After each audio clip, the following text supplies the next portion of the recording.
What's up everybody, another beautiful day in the Dragonflight, and today we're taking a look at Court of Stars as an enhancement shaman. Now the build I'm running here is the elementalist build, and I have a guide out for this build as well, linked in the description. I'm trying out some new content here, so if you'd like to see more guides like this, let me know in the comments so I know I'm on the right track. Now at the start of the key, when you get to the first mob, you can drop a wind rush to speed things up the stairs. First pull, we take sentry and worm patrol with the two sabers and the guard near the signal beacon, plus the construct guarding the bridge. None shall pass. I usually primordial wave the construct and then flame shock and lava lash one of the other mobs near the beacon to instantly get 6 flame shocks out for my lightning bolt slap. And I usually open with a stun totem here to keep the sabers in check and stacked. You want to keep constructs charging station or suppress interrupted. Purge the guards if their fortification goes off, and you can use thunderstorm or sunder for example to stop the frontals from the guard if needed. Most of the time it's just dodge forehead, but it can be good in a pinch if you're unsure where the frontal is going, or if you need to move somewhere. Following this, if you do the harbor or dock pull, which is a lot of somewhat free trash, so you should be doing it. So for this pull you have a ton of control to help out with and make life easier for yourself, because it's far easier to slap trash if they're still unstacked. So you want to open with a thunderstorm when they're stacked to interrupt whatever they're casting into a stun totem, and then you can sunder the next cast, and then thunderstorm if you get it back on cooldown before they die. Now the frontals aren't a big deal to interrupt all the time. It is better to get multiple fortification casts interrupted since they reduce damage taken. You also want to make sure the Arcanist's Nightfall Orb is interrupted, and you can Ancestral Guidance here if needed. Next pack is the constructs and the swarm of Wyrms, and potentially more Wyrms and a guard if your tank is feeling spicy. Wyrms? Not much to say about these. Wait till they're stacked and you have 6 flame shocks out. If the sentry is pulled, you can throw a stun totem or frost shock it to slow it down. Otherwise keep construct interrupted, and if you ninja pull the guard and sabers in the house, as is tradition,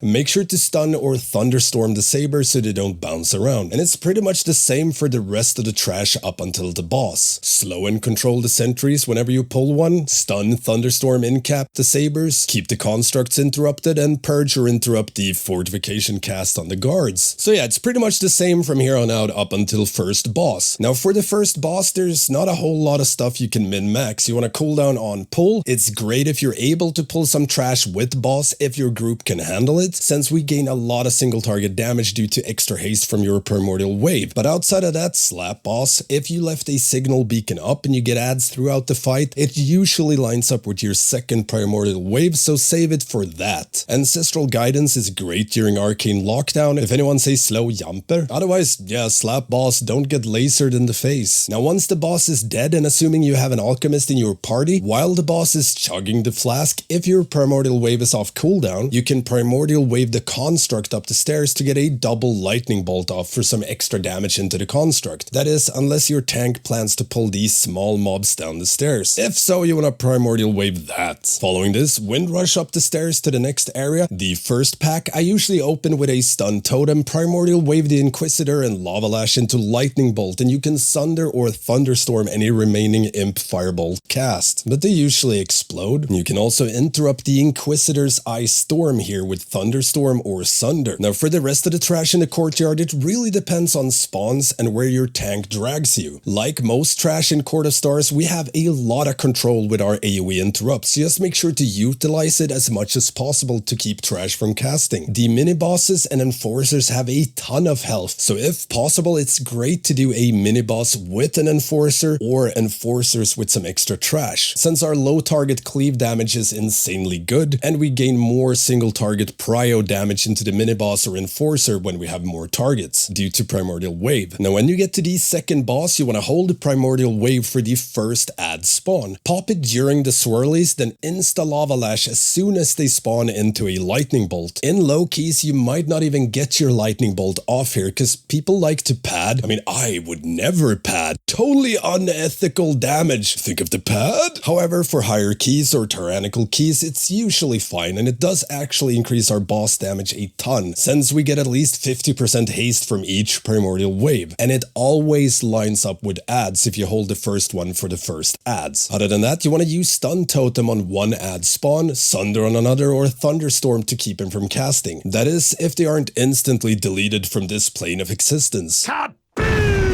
Now, if the fight goes on for a long time and boss damage starts ramping up, you can line up Ancestral Guidance with one of the add spawns for some insane burst healing. For the mini-boss before the last boss, you want to save Primordial Wave for when the bat spawns so you can get 2 Flame Shock targets for your lightning bolts. And you can use Ancestral Guidance a bit before one of the Shadow Bolt volleys, as well as defensives if you need, or Healing Stream Totem. The higher the key, the more it's gonna slap. Now, for good old Melandris, not a whole lot of min-maxing DPS wise. You want to use whatever instant cast you have whenever boss surges away, like Frost or Flame Shock, Maelstrom Spenders, to not lose too much uptime. And then chase it a bit, just don't chase it into a stun or something. Make sure you're never near both an Image and Melandris during their AoE, and use defensive cooldowns for them. You can Ancestral Guidance, Healing Stream Totem to empower your healing surges. You can even use Earth Elemental for 15% more max health if you're spec'd into that. This AoE can tick like crazy, so anything you can to make sure you survive. It's a great place for health stones and healing pots as well, and worst case you can step away from boss during the AoE to not be near any of them. Cause yeah, like I said, the AoE slaps. And yeah, that's pretty much it for this enhancement dungeon guide. Now for my UI, I will link my default UI code that you can import in edit mode in game, as well as most of the main Weakauras I use for enhancement. I cannot share all of my Weakauras like the dungeon Weakauras, nor my player's settings or details, as I've gotten them from subbing to now on Twitch. So I'm not gonna give out his work without his say-so. But yeah, let me know what you think of this dungeon guide. Would you like more guides like this for future M+ seasons? I'm also considering doing more in-depth dungeon guides as well, not only for enhancement, where I'd go over all packs, what's dangerous and why, as well as tips and tricks. So yeah, let me know. And if you have any questions at all, hit me up here or become a patron or Twitch sub and get access to the Stankie Gaming Discord, which is the fastest way to get a hold of me, and it's also filled with a lot of useful info and helpful people, if you need any help PvE wise. Now don't forget the usual stuff, like, comment, subscribe, and most importantly, ring that notification bell. Gotta best that YouTube algo. I'm also streaming all my progression rating and random keys on Twitch, Wednesdays, Thursdays, and Sundays, Stankie Gaming. And